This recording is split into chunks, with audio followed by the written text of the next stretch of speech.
সাধারণত কুমির দেখতে মানুষ যায়, এটাই স্বাভাবিক। কিন্তু কুমিরে যদি মানুষ দেখতে নৌকার কাছে চলে আসে, চীনের একটি অদ্ভুত পর্যটন কেন্দ্রের ঠিক এমনই শিহরণ জাগানো ভিডিও এখন নজর কাটছে বিশ্বজুড়ে।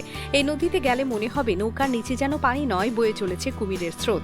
পর্যটকদের বহনকারী নৌকা থামতেই চারদিক থেকে সাঁতরে এগিয়ে আসে একের পর এক কুমির।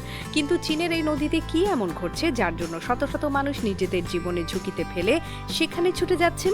আবুধাবি ভিত্তিক ভিডিও সংবাদ সংস্থার তথ্য অনুযায়ী পূর্ব চীনের ঝেজিয়াং প্রদেশের চ্যাংশিংয়ে অবস্থিত চায়না অ্যালিগেটর ভিলেজ মানে ভালো, দামে সস্তা। আজই কিনুন জাদু ডিটারজেন্ট পাউডার, আপনার কাপড় হবে ঝকঝকে পরিষ্কার। এমকে ইন্টারন্যাশনাল কোম্পানি। ঘটেছে এই রোমাঞ্চকর ঘটনা। দর্শনার্থীরা কাজে ঘেরা নৌকার জানালার পাশে দাঁড়িয়ে ক্যামেরা বের করতেই কুমিরগুলো নৌকার একেবারেই কাছে চলে আসে। নদীর মাঝখানে নৌকা থামলে শুরু হয় আসল রোমাঞ্চ।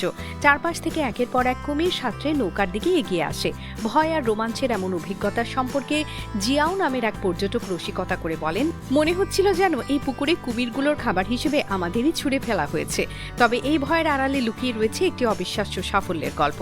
1979 সালে বিলুপ্তির মুখে থাকা প্রায় 11টি চীনা অ্যালিগেটরকে রক্ষার মাধ্যমে কেন্দ্রটির যাত্রা শুরু হয়।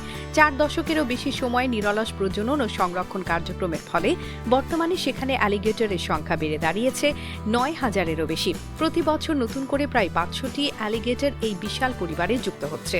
শুধু চীনেই দেখতে পাওয়া অতি সংকটাপন্ন এই প্রজাতির অ্যালিগেটর রক্ষায় আন্তর্জাতিক বাণিজ্যের উপরও রয়েছে কঠোর নিষেধাজ্ঞা। যে প্রাণীগুলো একসময় পৃথিবী থেকে নিশ্চিহ্ন হয়ে যাওয়ার আশঙ্কায় ছিল, আজ তারাই নিজেদের জল রাজ্যে পর্যটকদের স্বাগত জানাচ্ছে আর সৃষ্টি করছে ভয়, বিস্ময় ও রোমাঞ্চে ভরা এক অভাবনীয় অভিজ্ঞতা।